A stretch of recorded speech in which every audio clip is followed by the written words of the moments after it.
A Day in the Life with Tomei, and we're here on Bookit Conversations, and I would like to introduce to you guys Kareem Day. So tell us a little bit more about yourself. How you guys doing? I'm Kareem Day with a herd of bison, owner of a herd of bison, locally based out of Houston. Ready to answer these questions. What you got? You got somebody? So where did you get the inspiration for the name of Herd of Bison?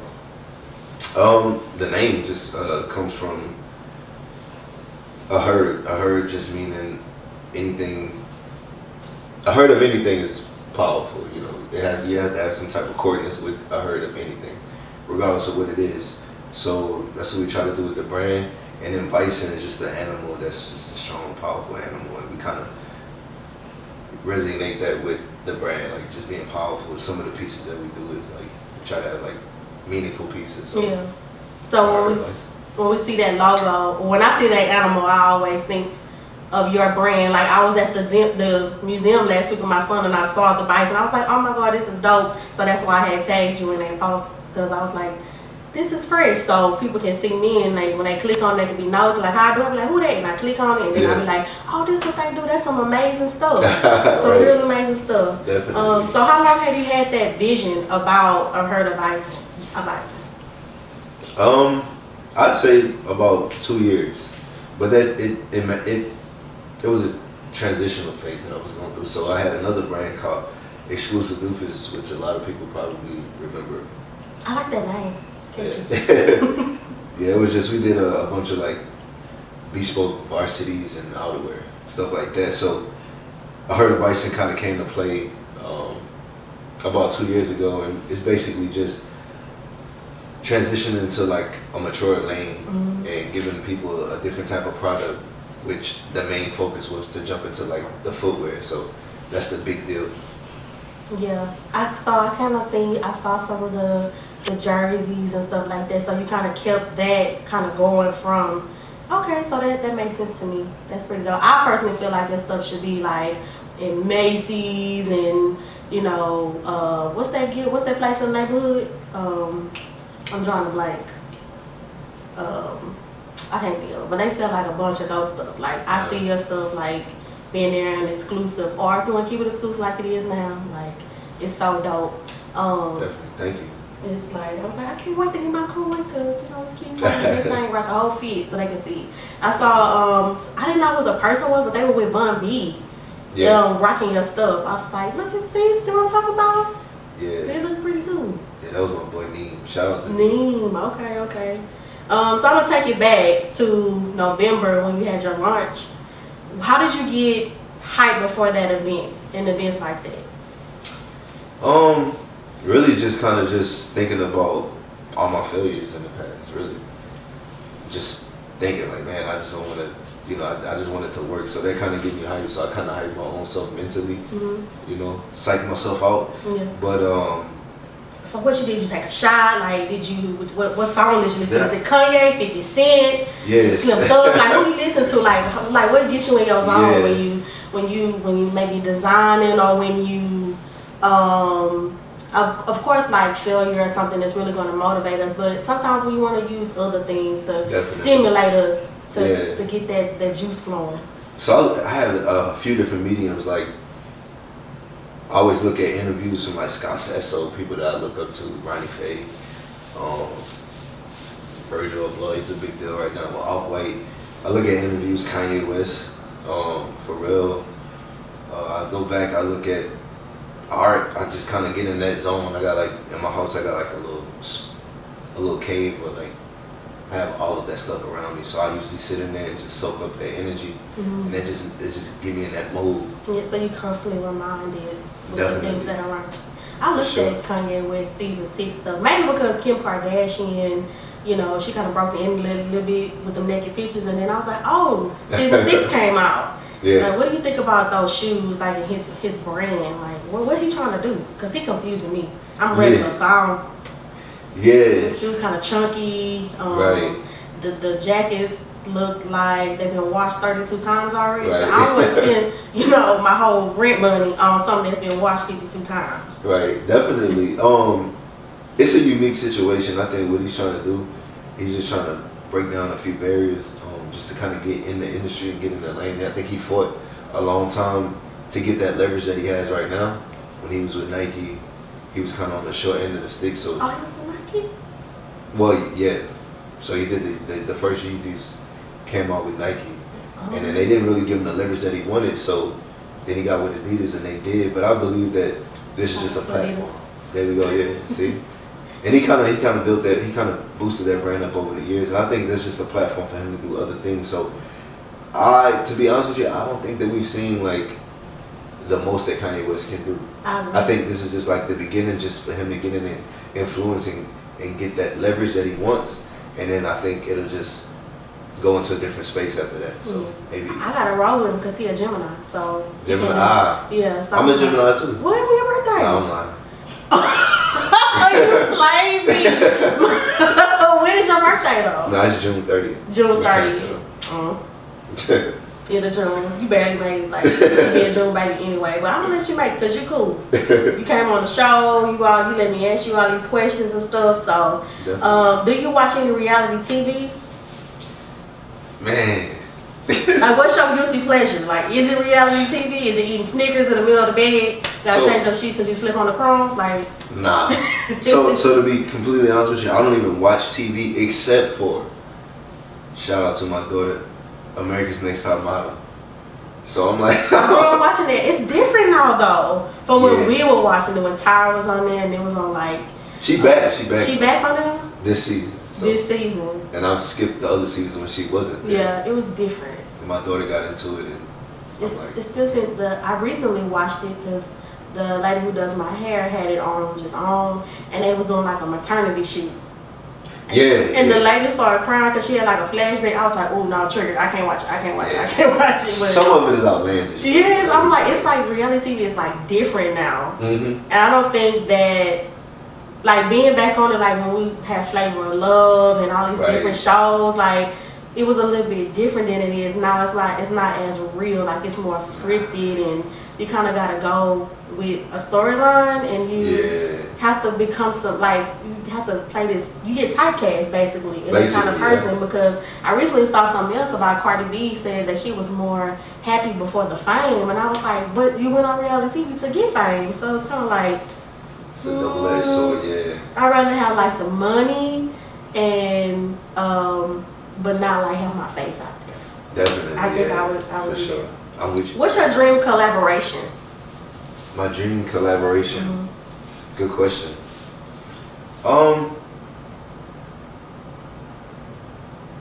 Good question.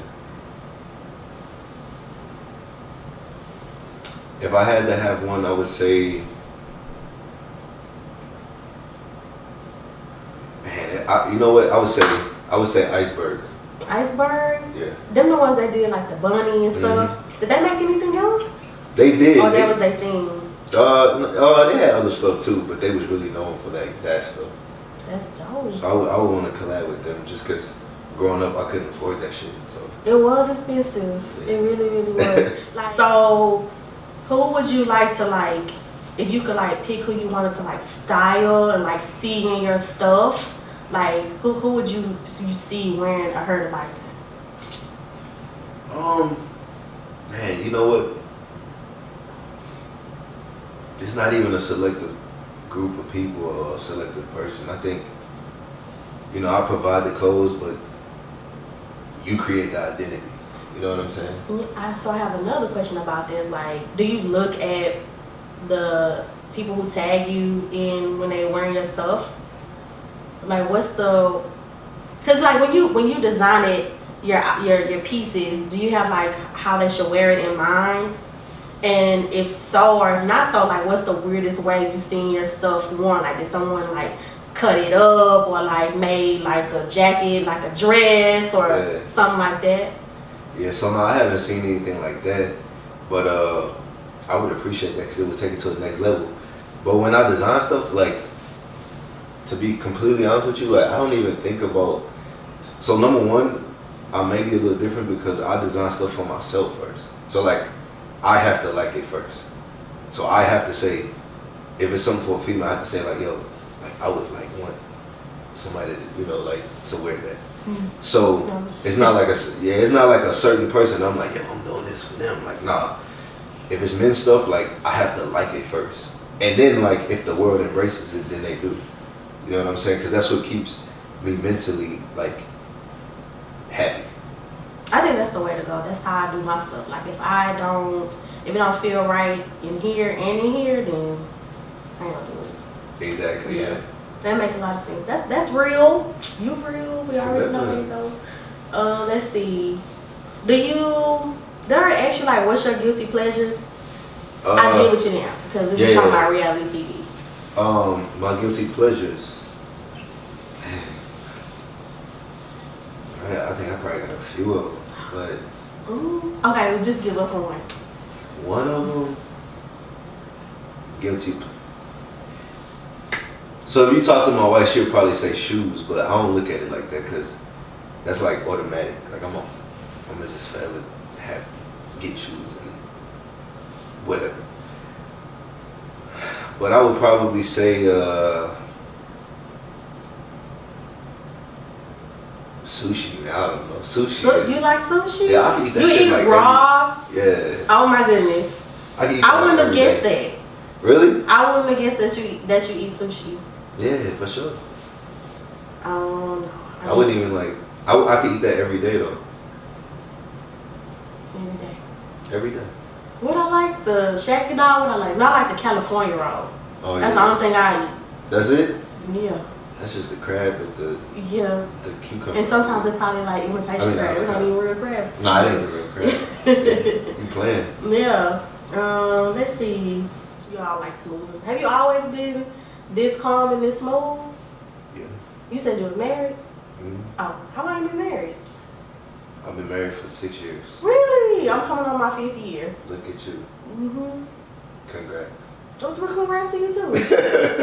It's hard. Oh yeah. It's not easy. These young folk think. So you were married young, right? Yeah, I got married when I was like 20. Nah, I don't know. Is that young? What's young these days anyway? Well, I got married at I think 22. Was I 22? I think I was 23. 23. Yeah, because I'm 28 and I'm going into my 5th year. Yeah. Yeah. See, I was like 26. So were you ready to get married, or you kind of knew who you was, or? I knew who I was. You find yourself every day. Yeah, I guess so. Yeah.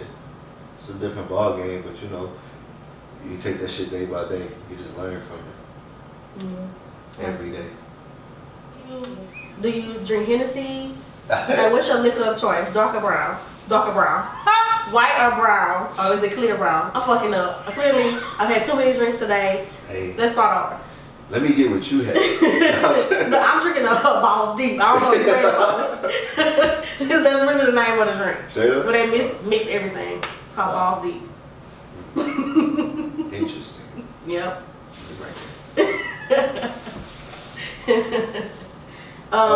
Yeah. So do you drink clear? Do you drink brown? Well, she said that so have I ever done drugs? Do I do drugs? No, never have. And I prefer brown whiskey. Whiskey? Yeah, that's smooth. You don't have no hangover and stuff. It's burns, but it get me in my feelings. So when you drink, do you get in your feelings? Nah. Actually, yeah, I do. Actually, you know what? You get in your feelings? Real shit. I like.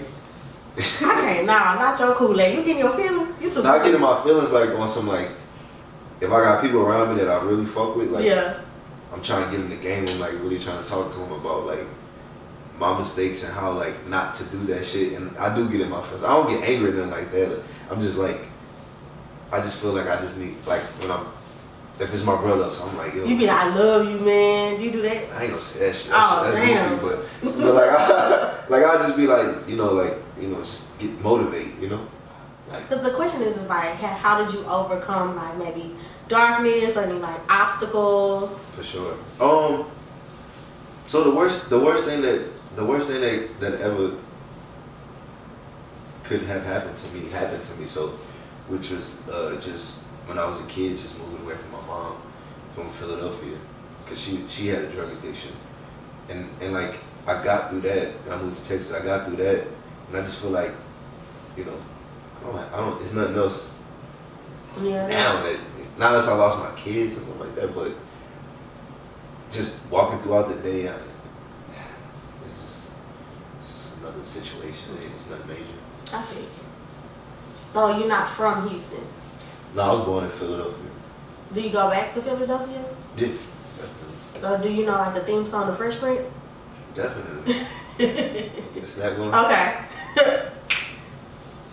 In West Philadelphia, born and raised on the playground, and I spend most of my days chilling out, maxing, relaxing, cooling, shooting some b-balls out. Then a couple of guys, they were up to no good. Started making trouble in my neighborhood. I got in one little fight. My mom got scared. She said, "You moving with your auntie and uncle in Bel Air." I whistled for a cabin. That's it. Okay. I'm shook. Like, I'm so shook. But like the fashion deal was like, I like that. That's like my favorite era. What's your favorite era? Favorite era? I would say like the 60s, man.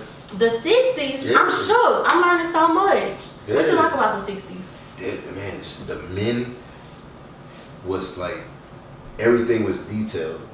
The women, everything was detailed down to the socks, like the hard shoes, the nice overcoats, and it was just, everything was just very precise in the 60s. So, and then you start moving to the 70s, and that's the hippie shit. But the 60s, it was like, to me, 50s, 60s, everything was just kind of like a little bit more like sharper then. Yeah. It was they really emphasized on like detail during that period. They always they dressed up everywhere.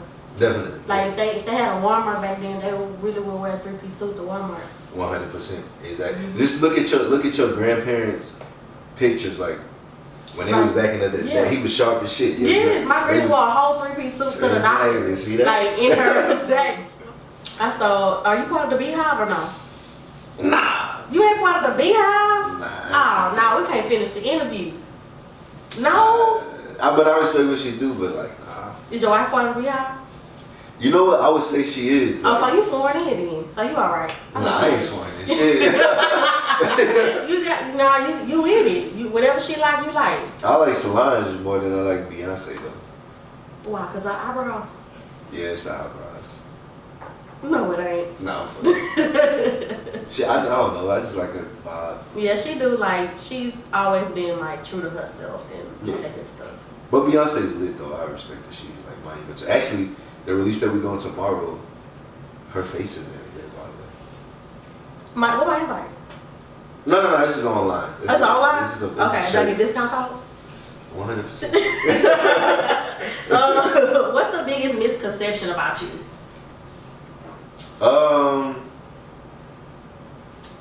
And some people think I'm too serious, man. I'm really a fucking goofball. I can see that. Yeah. I can see that. Some people think man, But there's nothing wrong with being serious though. It just means come at me right. You can't 100%. come at me with 100%. no, what they call it, goofy shit. Turn it down, I see through that. Right, so, exactly. Exactly. That is true. What's the coldest way that you've been rejected by a female? And I know this person gonna see this interview. Oh, I'm gonna put that shit out there right now. It was in the 4th grade. Oh damn. I got a fucking grudge. I'm holding a grudge. From the 4th grade? Bro, that was 24 years ago. I don't care. But nah. I was with some chick or whatever. In the 4th grade? 4th grade. Were you fucking in 4th grade? Nah, I wasn't fucking. Wasn't even thinking about that. Wasn't even on the radar. It was just like, can we oh man, I touched your booty. No? Nah, maybe I was fat. I'm telling on my own self. I was fucking in the 4th grade. I'm just. Hold on, wait, edit that out. Okay, look. Okay, basically. Edit that out, man. But yeah, nah. She just called me I think we was going together for 2 weeks, probably even a week. Yeah. I'm really into this story. I'm like. Yeah, so she was Kareem, meet me over here. It was at the recess or some shit like that. I was like, best. I'm thinking we gonna go do the normal routine that we do, which is at the recess we'll walk back to class and all that, and then whatever. She was and it was just so raw. She was like, I don't want to go with you no more, and then just walked off, and I was just standing there like this. Oh, that was fucked man. up. So tell her, look. Sandy, our name. That's a whole name. That's a government name, Sandy. That ain't no government name, but I'm gonna put this Oh, out there. so you know it's you. That's a pet name. We cool now, but I felt some type of way though. That's a shame. Why do you want like? Fourth Was you grade. fat in school? Was you Nah. just like husky? No, actually I was. Okay. What's the most stylish person living or not living to you? Living or not living to me, good question. So we do both. Living, stylish. Living, I would say,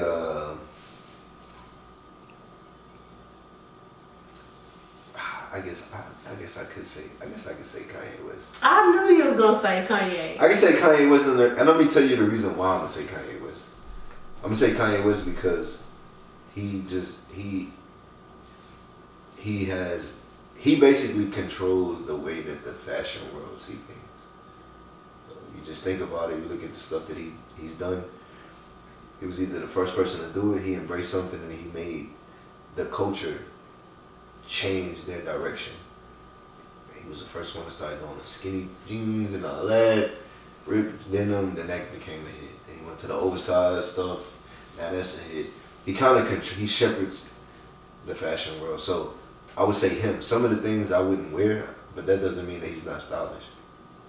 But he kind of dictates the way. How does it feel getting all that attention from Howard University?